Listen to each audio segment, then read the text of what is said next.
Seas Ministries.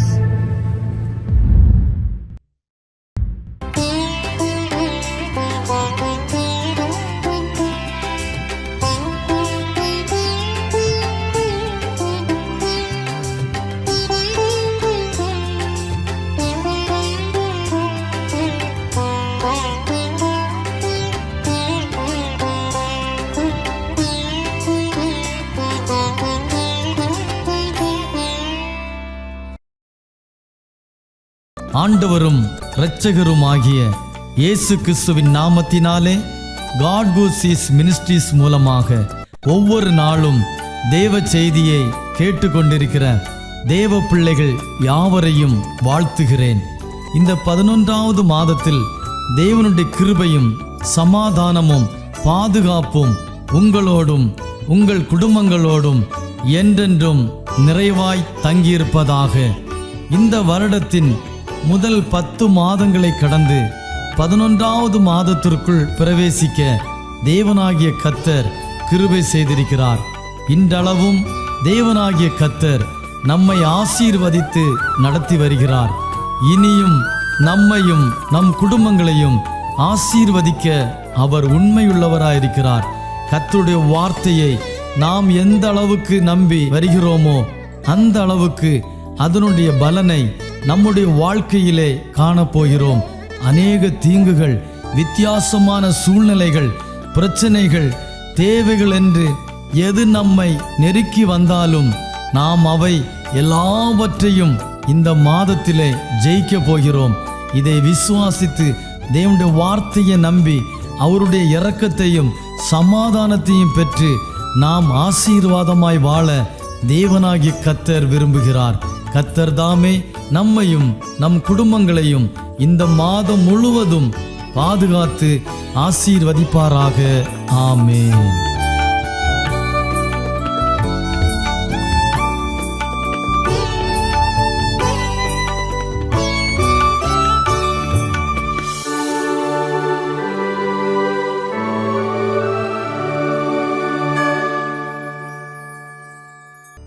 ஆண்டவரும் உலக இரட்சகருமான இயேசு கிறிஸ்துவின் நாமத்தினாலே உங்கள் அனைவரையும் வாழ்த்துகிறேன். மீண்டுமாக காட் ஹூ சீஸ் மினிஸ்ட்ரியிலிருந்து உங்கள் சந்திப்பதிலே நான் மகிழ்ச்சி அடைகிறேன். இந்த நாளிலுமே வேதவசன தியானத்திற்காக அப்போஸ்தலனாகிய பவுல் பிலிப்பியருக்கு எழுதின நிருபத்திலிருந்து தியானிக்கப் போகிறோம். பிலிப்பியர் 3ஆம் அதிகாரம் 20ஆம் வசனம். பிலிப்பியர் 3 வசனம் 20. நம்முடைய குடியிருப்போ பரலோகத்தில் இருக்கிறது. அங்கே இருந்து கர்த்தராக இருக்கிற இயேசு கிறிஸ்து என்னும் இரட்சகர் வர எதிர்பார்த்து கொண்டிருக்கிறோம். பிரியமானவர்களே, இங்கே சொல்லப்பட்டிருக்கிறது நம்முடைய குடியிருப்பு பரலோகத்தில் இருக்கிறது. அங்கே இருந்து கர்த்தராக இருக்கிற இயேசு கிறிஸ்து என்னும் இரட்சகர் வர எதிர்பார்த்து கொண்டிருக்கிறோம். இங்கே நம்ம எல்லோரும் அநேக காரியங்களை குறித்து ஜனங்கள் எதிர்பார்த்து கொண்டிருப்பார்கள்.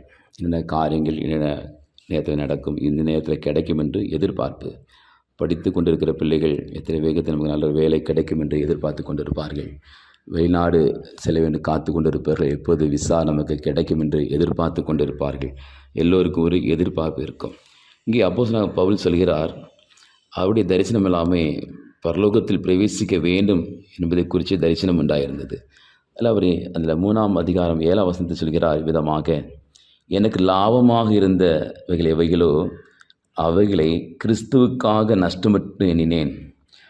அது மாத்திரமல்ல, என் கர்த்தராகிய கிறிஸ்து இயேசுவை அறிகின்ற அறிவின் மேன்மைக்காக எல்லாவற்றையும் நஷ்டம் என்று எண்ணிக்கொண்டிருக்கிறேன்.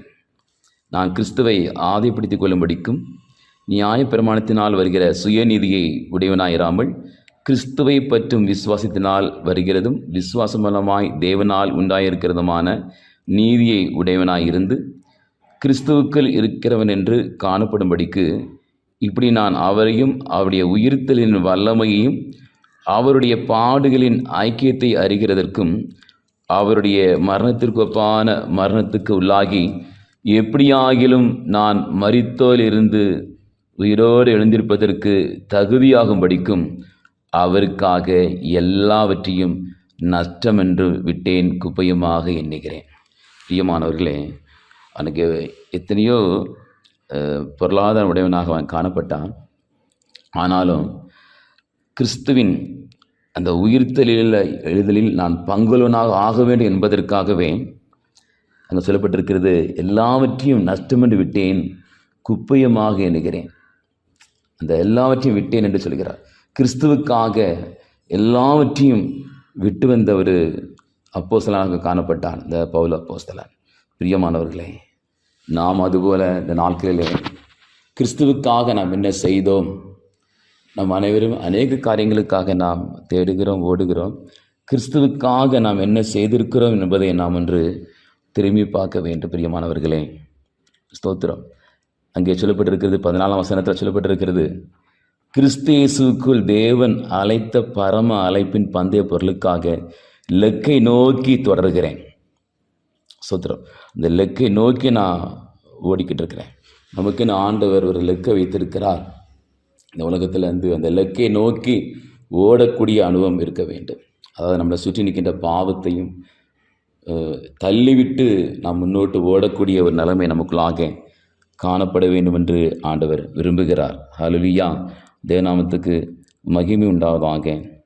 நாம் வாசித்த இந்த 20ஆம் வசனத்துக்கு தாளோட்டு பார்க்கும்போது 26ஆம் வசனம் சொல்கிறது விதமாக, அவர் எல்லாவற்றையும் தமக்கு கீழ்ப்படுத்திக் கொள்ளத்தக்கதாக தம்முடைய வல்லமையான செயலின்படியே நம்முடைய அல்பமான சரீரத்தை தம்முடைய மகிமையான சரீரத்திற்கு ஒப்பாக மறுரூபப்படுத்துவார். ஸ்தோத்திரம்.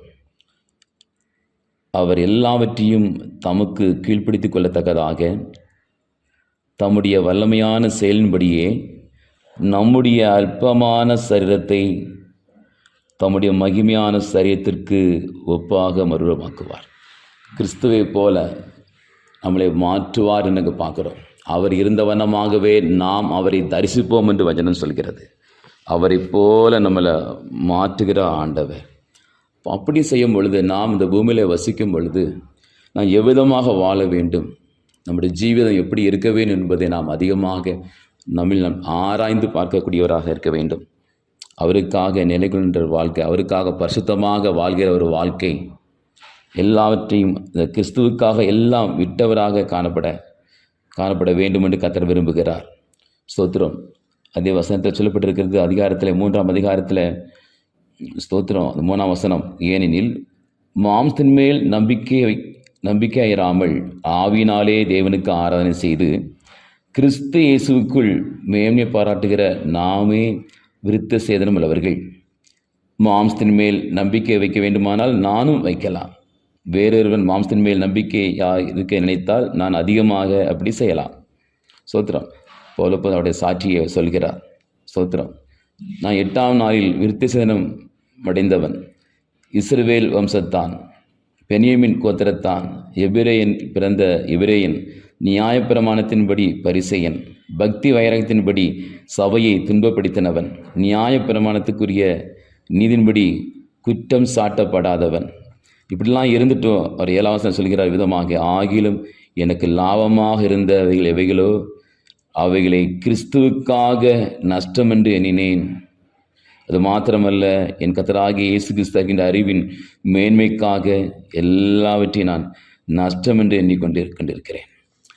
பிரியமானவர்களே, நம்முடைய ஒரே நோக்கம் ஆண்டவராகிய இயேசு கிறிஸ்துவின் வருகையிலே அவரோடு கூட மத்தியாகஸ்தலில் நாம் எடுக்கப்பட வேண்டும் என்பது அவருடைய நோக்கமாக இருக்கின்றது. ஹல்லேலூயா. அந்த நாளிலே நாம் பல காரியத்துக்காக ஓடிக்கொண்டிருக்கும் போது நம் உள்ளத்தின் ஆழத்தில் ஒரு ஓட்டம் எப்போதையும் ஓடிக்கொண்டிருக்க வேண்டும். கிறிஸ்துவின் வருகையில் நான் பங்களவனாக மாற வேண்டும். அப்போது சொல்கிறார், அவருடைய உயிர்த்தெழுதலில் நான் பங்களவனாக மாறும்படிக்காக நான் எல்லாவற்றையும் விட்டேன் என்று சொல்லி. ஸ்தோத்திரம். பிரியமானவர்களே, அவர் சமூகத்திலே பூர்ணமாக தாழ்த்தி போய் கொடுக்கலாம். இந்த கடைசி காலகட்டத்தில் ஜீவித்து கொண்டிருக்கிற ஒரு சந்ததியாக நாம் இருந்து கொண்டிருக்கிறோம். இந்த நாளிலே ஸ்தோத்திரம், உலகத்தில் பார்க்கிறோம், யுத்தத்தின் சத்தத்தையும் கேட்பீர்கள். இன்று நாட்களே நாம் அந்த யுத்தங்களை எல்லா நாடுகளிலும் அதை கேட்டுக்கொண்டிருக்கிறோம். இந்த நாளில் இந்தியாவிலும் அந்த யுத்த சத்தம் கேட்டுக்கொண்டிருக்கிறது. இந்த யுத்த சத்தத்தை கேட்கும்போது நாம் மனதில் புரிந்து கொள்ள வேண்டும், ஆண்டவராகிய இயேசு கிறிஸ்துவின் வருகை வெகு சமீபத்தில் வந்து கொண்டிருக்கிறது. அவர் சொன்ன வாக்குத்தத்தங்கள் எல்லாம் அப்படியே நிறைவேறி கொண்டிருக்கிறது. ஸ்தோத்திரம். ஆனாலும் முடிவு உடனே வராது. ஆனால் அதை பார்க்கும்போது வருகைக்கான ஒரு ஆயத்தம் ஒவ்வொரு தேவனுடைய பிள்ளைகளுக்கும் காணப்பட வேண்டும். அவர்கள் தேவ ஆவியினாலே நடத்தப்பட வேண்டும் என்று கர்த்தர் விரும்புகிறார். ஸ்தோத்திரம். அதனால் சொல்லப்பட்டிருக்கிறது பிலிப்பியர் 4:6 நீங்கள் ஒன்றுக்கும் கவலைப்படாமல் எல்லாவற்றையும் குறித்து உங்கள் விண்ணப்பங்களையும் ஸ்தோத்திரத்தோடு கூடிய ஜெபத்தினாலும் வேண்டுதலினாலும் தேவனுக்கு தெரியப்படுத்துங்கள். அப்பொழுது எல்லா புத்திக்கும் மேலான தேவ சமாதானம் உங்கள் இருதயங்களையும் உங்கள் சிந்தைகளையும் கிறிஸ்து இயேசுக்குள் காத்துக்கொள்ளும். நீங்கள் பல காரியங்கள் சில கவலைப்படுவோம், பார்ப்பட்டு கொண்டிருப்போம். வசனம் சொல்கிறது, உங்கள் விண்ணப்பங்கள் எல்லாம் ஸ்தோத்திரத்தோடு கூடிய ஜெபத்தினாலும் வேண்டுதலினாலும் தேவனுக்கு தெரியப்படுத்துங்கள். தேவனுக்கு தெரியப்படுத்தும் போது எல்லா புத்திக்கும் மேலான ஒரு தேவ சமாதானம் உங்கள் இருதயங்களையும் உங்கள் சிந்தைகளையும் கிறிஸ்து இயேசுக்குள் காத்துக்கொள்ளும். இங்கே பிரதானமாக பார்க்குறோம், நம்முடைய நம்ம இருதயங்களையும் சிந்தைகளையும் கிறிஸ்து இயேசுக்குள் காத்துக்கொள்ள வேண்டும் என்று சொல்லி, இந்த சிந்தையில் தான் பல காரியங்கள் எப்போதுமே மோதிக்கிட்டே இருக்கும், அலைவாய்ந்து கொண்டே இருக்கும். அதனால தான் அது கிறிஸ்து இயேசுக்குள் நாம் அதை காத்துக்கொள்ள வேண்டும் என்று சொல்லி, பிரியமானவர்களே, தேவ சமூகத்தில் பூர்ணமாக தாழ்த்திப்பு கொடுக்கலாம். கர்த்தருக்குள் எப்போதும் சந்தோஷமாக இருங்கள் என்று மறுபடியும் சொல்கிறேன் என்று அவர் சொல்கிறார். அவர் சமூகத்தில் ஒப்பு கொடுக்கலாமா? ஹல்லேலூயா. இவரை நாள் முழுவதுமாக கர்த்தர் நியந்திரிக்கும்படிக்காக, வரக்கூடிய மாதங்கள் முழுவதுமாக தேவனுடைய கரம் நம்மளை தாங்கி நடத்தும்படிக்கு அவர் சமூகத்தில் பூர்ணமாக நம்மளை தாழ்த்தி குடும்பங்களை ஒப்புக் கொடுக்கலாம், தலைமுறைகளை ஒப்புக் கொடுக்கலாம். நம்ம சகல காரியத்தையும் கிறிஸ்துவின் கரத்தில் ஒப்புக் கொடுத்து அவன் ஜெபிக்கப்படுற பிரியமானவர்களை எல்லாரும் ஹல்லேலூயா எல்லாரும் பூர்ணமாக தேவ சமூகத்தில் ஒப்புக் கொடுக்கலாமா? நம்ம எல்லோரும் கண்களை அடைத்து நாம் ஜெபம் பண்ணுவோம். கர்த்தாவே, ஸ்தோத்திரம் பிதாவே, சமூகத்தில் முற்றுமாக தாழ்த்தி கொடுக்குறோம்ப்பா. நம்முடைய குடியிருப்போ பரலோகத்தில் இருக்கிறது. அங்கே இருந்து கர்த்தராக இருக்கிற இயேசு கிறிஸ்து என்னும் இரட்சகர் வர எதிர்பார்த்து கொண்டிருக்கிறோம் என்றவன் நாங்கள் தாவே, எங்கள் எதிர்பார்ப்பு எல்லாம் ஆண்டவரே உம்முடைய வருகை குறித்தே இருக்கும்படி காட்சிப்பிக்கிறோம். ஆண்டவரே, கிறிஸ்துவின் வருகைக்கு எல்லாம் லாபமாக இருக்கிற எல்லா வகைகளையும் ஆண்டவரே நான் நஷ்டம் என்று விட்டேன் என்று பவுல் சொன்ன பிரகாரம் அவருக்காக எல்லாவற்றையும் நஷ்டம் என்று விட்டேன், குப்பையுமாக எண்ணுகிறேன் என்றவன் எல்லாம் விட்டு வருகைக்காக ஆயத்தமாக கர்த்தர் கிருபை பாராட்டுவீராக. ஆண்டவரே, ஸ்தோத்திரம் ஆண்டவரே, ஸ்தோத்திரம் ஆண்டவரே, நன்றியுள்ளத்தோடு துதிக்கிறோம், ஸ்தோத்திரிக்கிறோம். இதை கேட்டுக்கொண்டிருக்கிற ஒவ்வொருவரையும் திருக்கரத்தில் ஒப்புக் கொடுத்து செபிக்கிறோம். ஆண்டவரே, பலப்படுத்துவர்கள் பலகீனங்களை மாற்றும், ஆவிக்குரிய மண்டலத்தில் வளர்ந்தவர் உதவி செய்வீராக, நீர் பலப்படுத்துவீராக, புதுபலத்தால் இடைக்கட்டிக் கொள்வீராக. வருகைக்காக ஒவ்வொரு குடும்பங்களையும் ஆயத்தமாக்கி பலப்படுத்தும் கிருபையினால் பயந்து கொள்ளும். இயேசுவின் நாமத்தில் செபிக்கிறோம் ஜீவனுள்ள நல்ல பிதாவே, ஆமென்.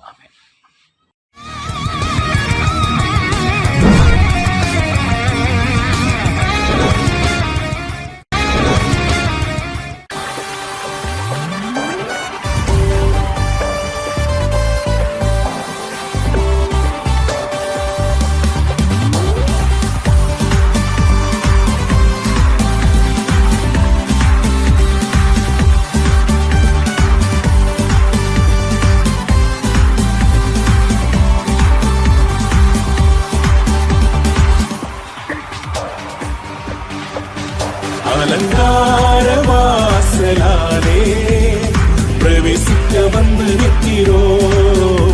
தெய்வ வீட்டின் நன்மையாலே நிரம்பிட வந்து நிற்கிறோம். அலங்கார வாசலாலே பிரவேசிக்க வந்து நிற்கிறோம். தெய்வ வீட்டின் நன்மையாலே நிரம்பிட வந்து நிற்கிறோம். ஆராதிக்க வந்தோம், அன்பு கூட வந்தோம், யெகோவா தேவனையே துதித்திட வந்தோம், தொழுதிட வந்தோம், தூயவர் இயேசுவையே. Come on everybody, கைகளை தட்டி ஆராதிக்க வந்தோம், அன்பு கூட வந்தோம், யெகோவா தேவனையே. Yes, amen. துதித்திட வந்தோம், தொழுதிட வந்தோம், தூயவர் இயேசுவையே. கைகளை தட்டி சேர்ந்து பாட போகிறோம், ஆண்டவரை ஆராதிக்க போகிறோம். Everybody put your hands together for Jesus. கர்த்தருடைய ஆலயத்துக்கு போவோம் வாருங்கள் என்று சொன்னபோது நான் மகிழ்ச்சியாக இருந்தேன் என்று பக்தன் சொல்லுகிறார். நாமும் ஆண்டவரை மகிழ்ச்சியோடு ஆராதிக்கலாம், வாருங்கள். Yes, amen. ஆலயம் செல்லுவதே அது மகிழ்ச்சியை தந்திடுதே. ஆலயம் செல்லுவதே தந்திடுதே. என் சபையுடனே உம்மை துதித்திடவே கிருபையும் கிடைத்திட்டதே. என் சபையுடனே உம்மை துதித்திடவே கிருபையும் கிடைத்திட்டதே. Come on everybody. ஆராதிக்க வந்தோம், அன்பு கூற வந்தோம், யெகோவா தேவனையே. துதித்திட வந்தோம், தொழுதிட வந்தோம், தூயவர் இயேசுவையே. கைகளை தட்டி சேர்த்து சொல்வோம். ஆராதிக்க வந்தோம், அன்பு கூற வந்தோம், யெகோவா தேவனையே. துதித்திட வந்தோம், தொழுதிட வந்தோம், தூயவர் இயேசுவையே. Glorify your master. ரோமர் 12:1 சொல்கிறது, உங்களுடைய சரீரங்களை ஜீவ பலியாக பலிபீடத்தின் மேல் செலுத்துவதே புத்தியுள்ள ஆராதனை. ஆம், புத்தியுள்ள ஆராதனையை செய்ய நாம் ஆயத்தப்படுவோமா?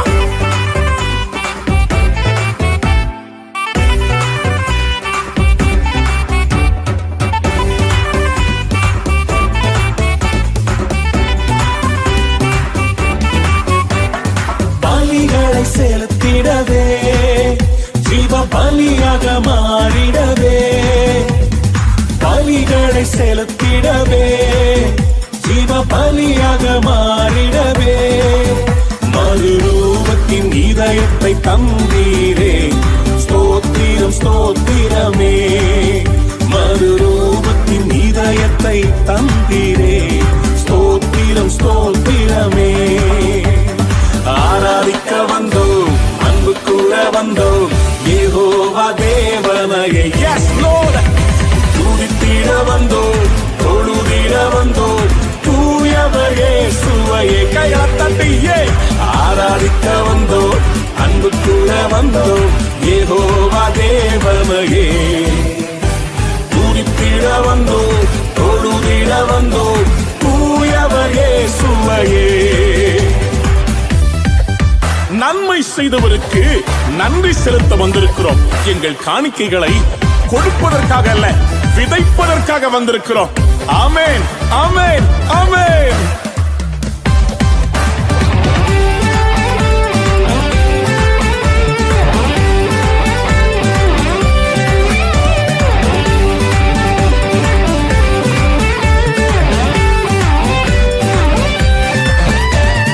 நன்மை செய்தவர்க்கே நன்றி செலுத்துவோமே.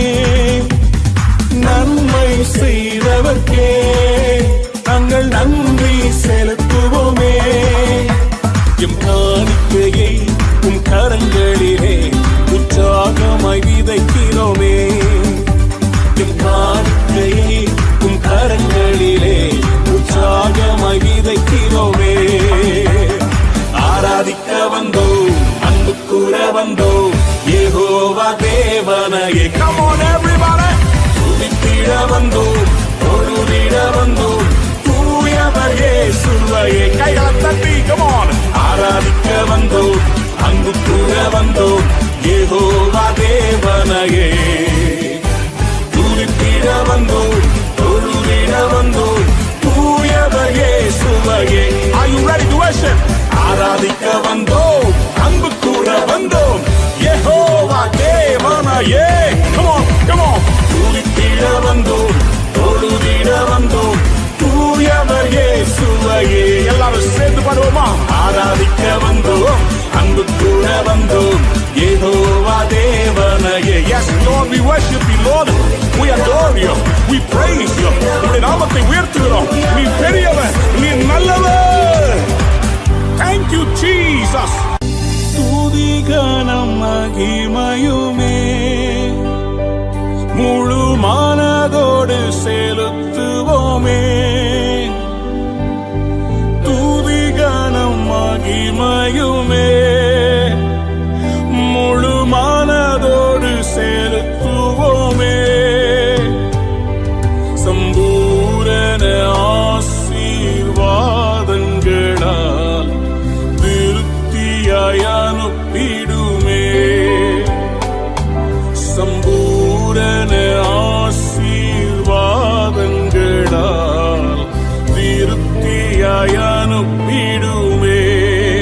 பாடலாமா?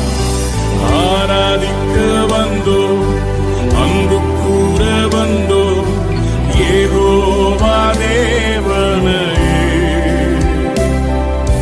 துதித்திட வந்தோ, தொழுதிட வந்தோ, தூயவர் இயேசுவையே. Come on everybody, கைகளை உயர்த்தி சேர்ந்து ஆராதிக்க